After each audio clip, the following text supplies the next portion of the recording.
Now I've got you. Hang in there.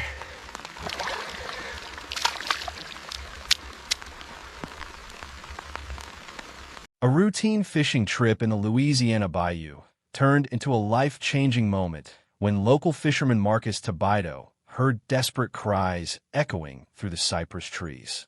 What he pulled from the murky swamp water left him speechless. A tiny Mustang foal, barely alive and impossibly far from home.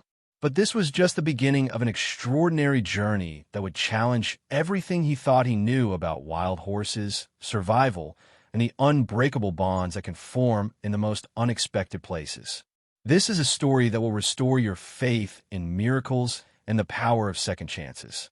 If this story resonates with you, don't forget to like, subscribe, and hit the bell icon for more inspiring tales of courage, connection, and the wonders of the natural world. Stay tuned as we dive deeper into Marcus and the foal's unforgettable journey, a testament to the transformative power of love and trust. Have you ever witnessed or experienced a moment of unexpected connection? Let us know in the comments below. The early morning mist hung heavy over the Atchafalaya Basin as 42-year-old Marcus Tabido steered his flat-bottomed boat through the maze of cypress trees and Spanish moss. Marcus had been fishing these Louisiana swamps since he was old enough to hold a pole, following the same routes his Cajun grandfather had taught him decades earlier. The bayou was in his blood. He knew every hidden channel, every fishing hole, and every sound that belonged in this ancient wilderness. That's why the strange crying immediately caught his attention.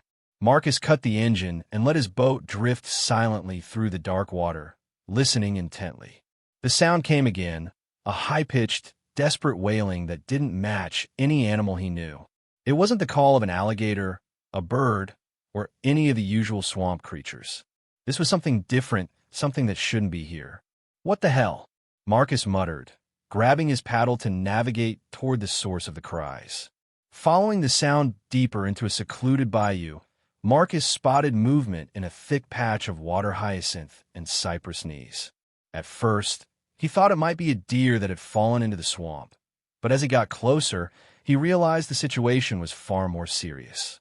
Whatever was trapped in vegetation was struggling weakly, barely keeping its head above the murky water.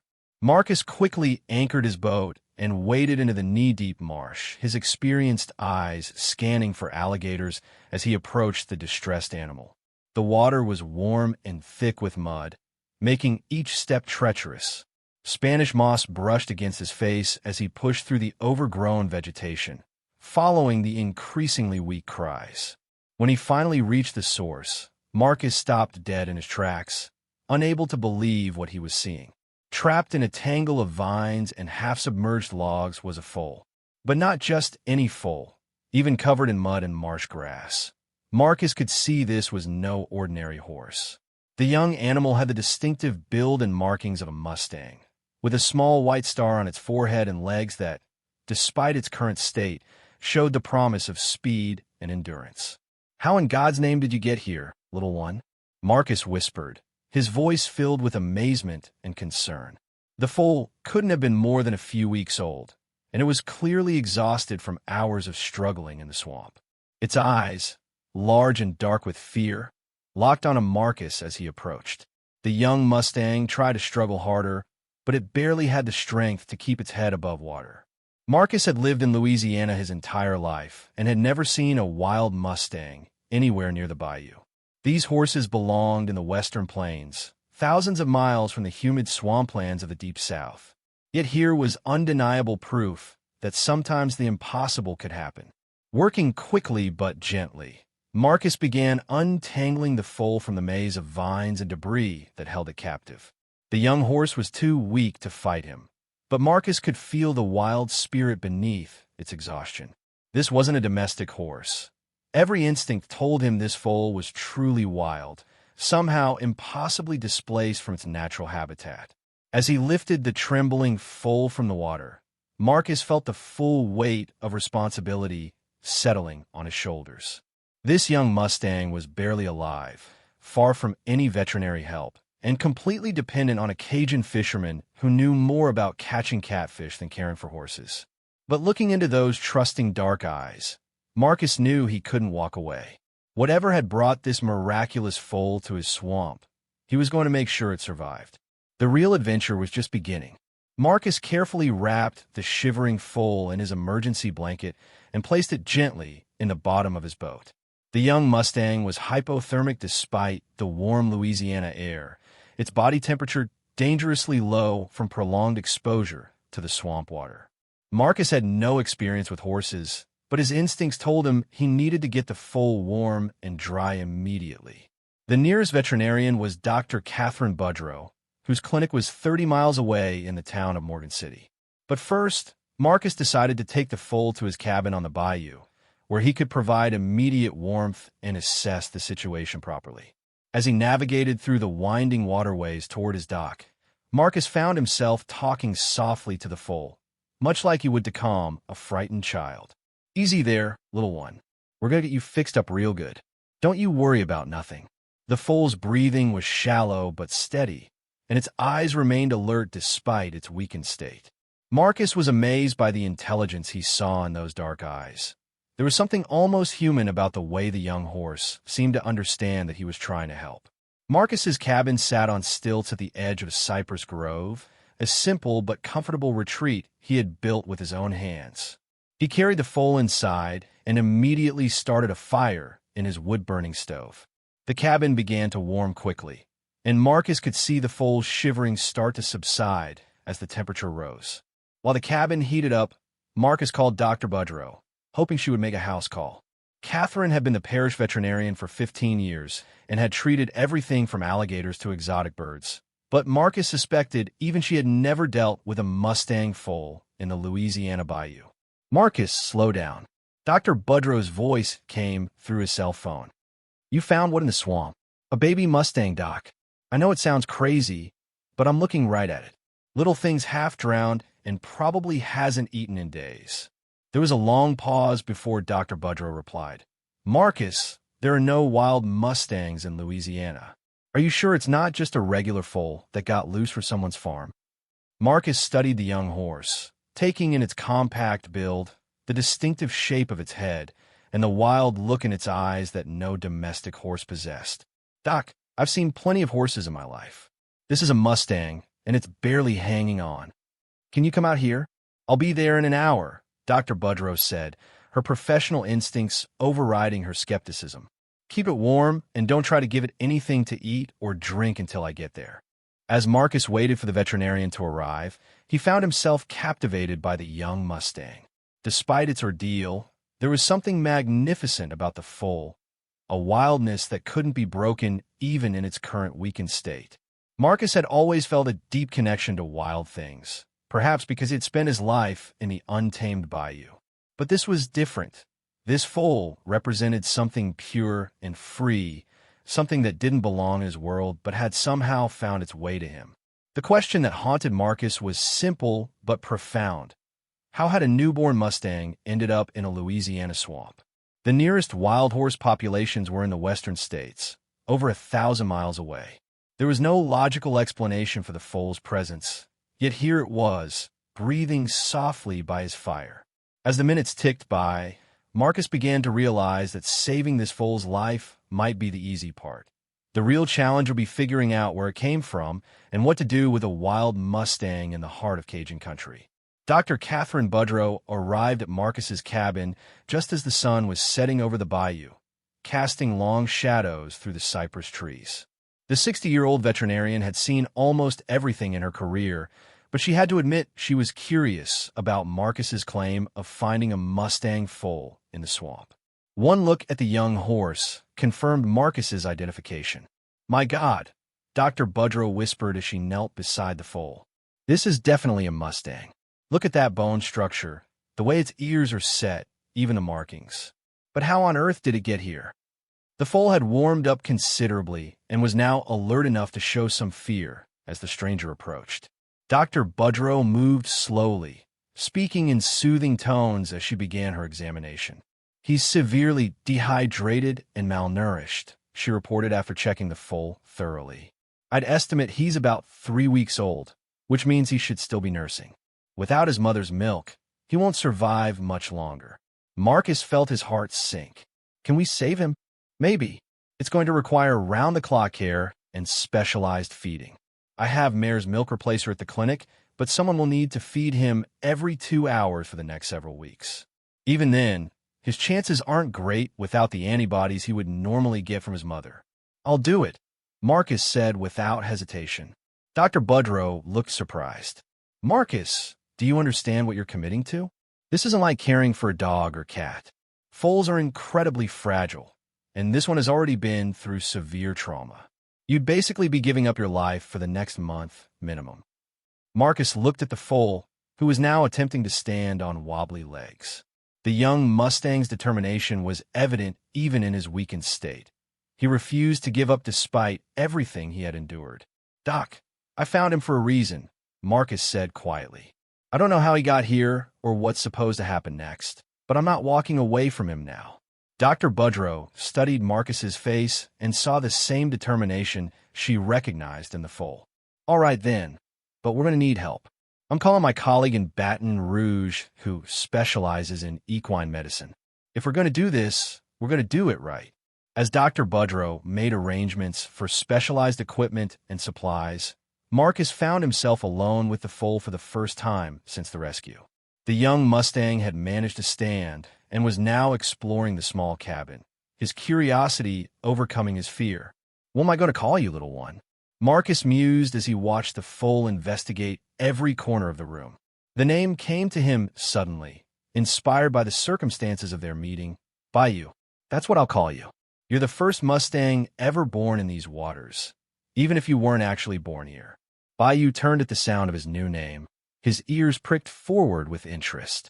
For a moment, Marcus could have sworn the foal understood exactly what was happening, that he had been given not just a name, but a new chance at life. Dr. Budrow returned from making her calls with encouraging news. Dr. Sarah Mitchell from LSU's veterinary school is driving down tonight. She is one of the best equine specialists in the South. If anyone can help us save this foal, it's her.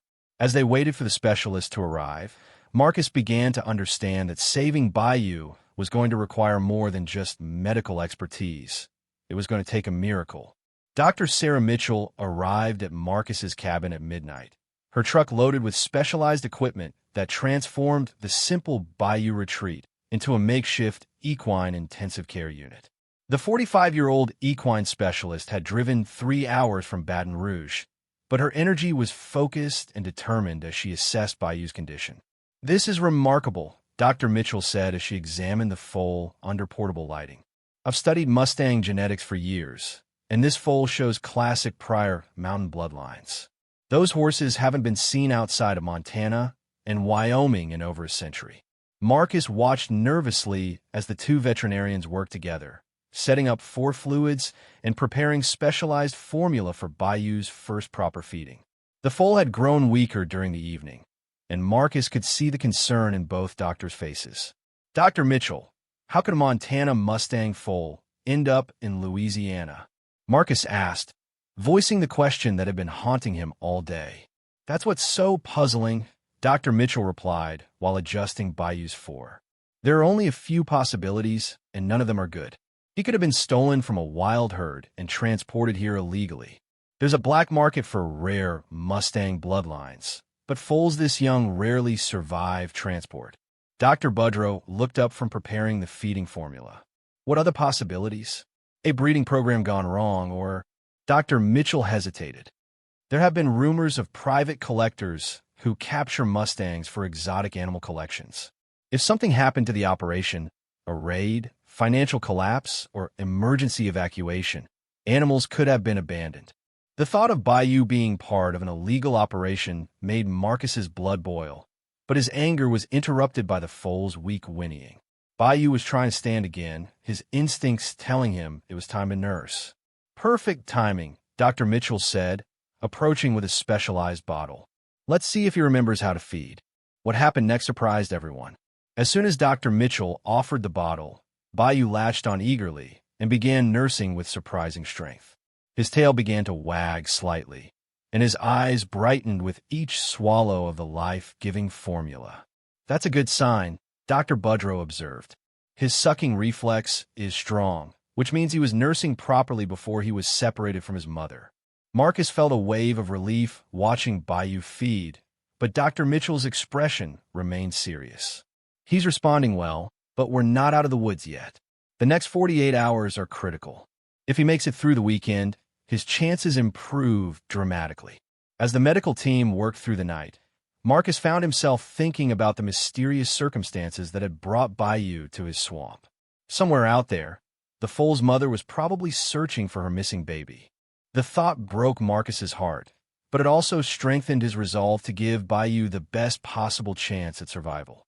By dawn, Bayou had taken 3 successful feedings and was showing remarkable improvement. His breathing was stronger, his eyes were brighter, and he was beginning to show the playful curiosity typical of healthy foals. "I think he's going to make it," Dr. Mitchell said as she packed up some of her equipment. "But Marcus, you need to understand that caring for him is just the beginning. Eventually, we'll need to figure out where he came from and what's best for his future." Marcus nodded, but deep down he was already forming a bond with the young Mustang that would make any future decisions incredibly difficult. Bayou wasn't just a rescued animal anymore. He was becoming family. The hardest choices were still ahead. 2 weeks later, Bayou had transformed from a near-death rescue into a thriving, energetic foal who had completely taken over Marcus's life and cabin. The young Mustang followed Marcus everywhere, treating the Cajun fisherman as a surrogate father and protector. What started as a rescue mission had evolved into something Marcus had never expected: parenthood. Dr. Mitchell visited regularly, amazed by Bayou's rapid development and the extraordinary bond he had formed with Marcus. "I've never seen anything like this," she told Marcus during one of her checkups. "Foals usually imprint on the first horse they see, but Bayou has imprinted on you completely. He thinks you're his herd." Marcus had learned to bottle feed Bayou every 2 hours, even setting alarms throughout the night. His fishing business had essentially stopped, but he didn't care. Watching Bayou grow stronger each day filled him with a purpose he had never experienced before. The mystery of Bayou's origins deepened when Dr. Mitchell received a call from the FBI's Wildlife Crime Unit. Agent Rebecca Torres had been tracking a sophisticated horse theft ring that specialized in rare Mustang bloodlines, and the description of Bayou matched a foal reported missing from a federal investigation. "Mr. DeBido, we believe your foal was part of a larger criminal operation," Agent Torres explained during her visit to the cabin. 3 weeks ago, we raided a private facility in Texas that was holding illegally captured Mustangs. During the raid, several animals escaped or were released, including a pregnant mare and her newborn foal. Marcus felt his world shifting. "You're saying Bayou's mother was stolen?" "We believe so. The mare was tracked heading east, but we lost her trail near the Texas-Louisiana border. She may have been trying to find water when she reached the Atchafalaya Basin." The implications hit Marcus like a physical blow. Bayou's mother had probably died trying to protect her foal, possibly drowning in the same swamp where Marcus found the baby. The young Mustang wasn't just an abandoned animal. He was an orphan whose mother had died trying to save him. "What happens now?" Marcus asked, dreading the answer. Agent Torres consulted her notes. "Technically, Bayou is federal property. Wild Mustangs are protected under federal law, and he should be placed in a Bureau of Land Management facility until his future can be determined." "No," Marcus said firmly, surprising himself with his vehemence. "You're not taking him away from me." Dr. Mitchell stepped in diplomatically. "Agent Torres, this foal has been through extreme trauma. Removing him from the only stable relationship he's known could be devastating to his psychological development." Bayou, as if sensing the tension in the conversation, moved closer to Marcus and nuzzled against his leg. The young Mustang's trust and affection were evident to everyone present. Agent Torres studied the interaction thoughtfully.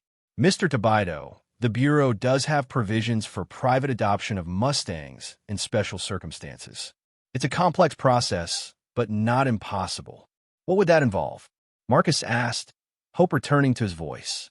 "Extensive background checks, facility inspections, proof of your ability to provide proper care, and a formal application process that could take months. Even then, there's no guarantee of approval. Marcus looked down at Bayou, who was now playfully tugging at his shoelaces. The thought of losing this magnificent young horse after everything they had been through together was unbearable. "I'll do whatever it takes," Marcus said quietly. "This foal has already lost his mother. I won't let him lose another family." What Marcus didn't know was that the most difficult test of their bond was still ahead, and it would require a choice that could change both their lives forever. 6 months later, Marcus had jumped through every legal hoop the federal government could devise. His cabin had been inspected, his finances scrutinized, and his character references checked and rechecked. The adoption paperwork sat on Agent Torres's desk, requiring only final approval from the Bureau of Land Management Director in Washington.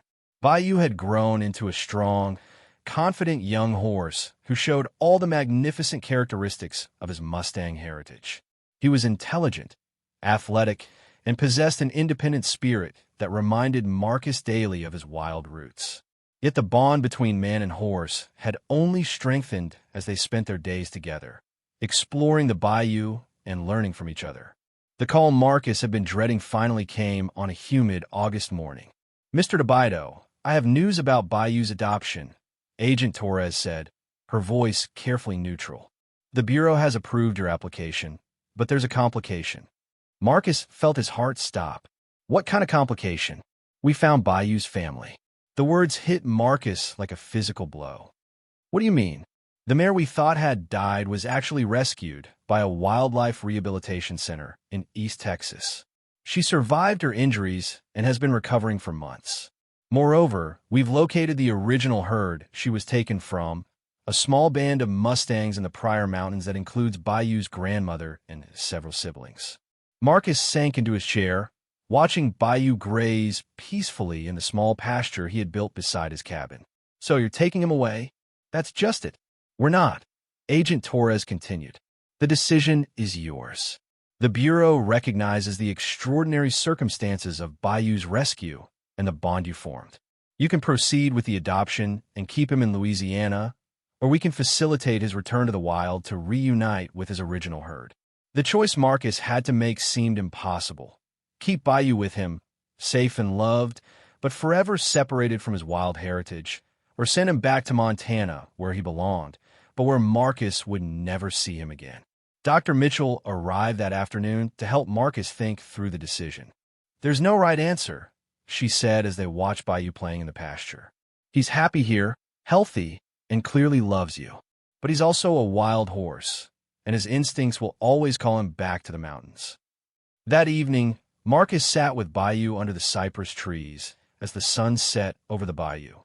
The young Mustang rested his head against Marcus's shoulder, a gesture of trust and affection that had become their daily ritual. "What do you want, boy?" Marcus whispered. "Do you miss the mountains you've never seen?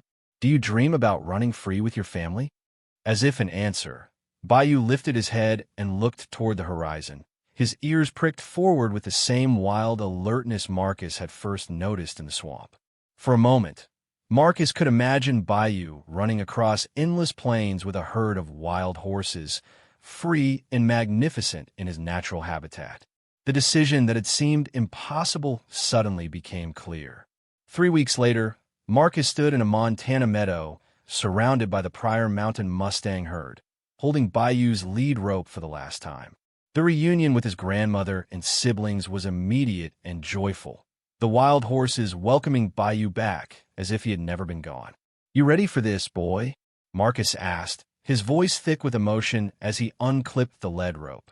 Bayou turned to nuzzle Marcus's hand one final time, a gesture of gratitude and love that would stay with Marcus forever. Then the young Mustang turned and galloped toward his herd, free at last. Marcus had saved Bayou's life, but in the end, Bayou had saved his soul by teaching him that true love sometimes means letting go. Marcus's journey from a simple fishing trip to releasing a Mustang foal back into the wild proves that sometimes the most meaningful experiences come from the most unexpected encounters. What began as a rescue in a Louisiana swamp became a story of love, sacrifice, and the courage to make impossible choices. Today, Marcus continues his quiet life in the bayou, but he's forever changed by his time with Bayou. The young Mustang taught him that true strength isn't about holding on. It's about knowing when to let go. Their bond transcended species and geography, proving that love doesn't require possession and that sometimes the greatest gift we can give someone we love is their freedom.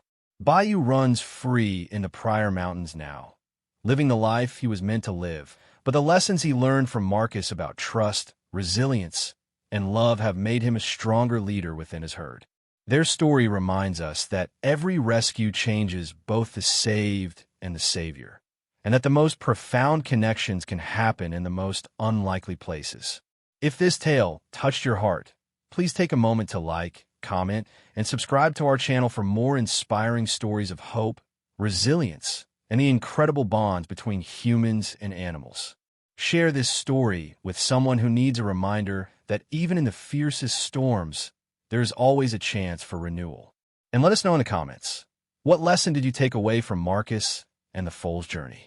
Thank you for joining us today. And remember, sometimes the greatest miracles are waiting just beyond the horizon.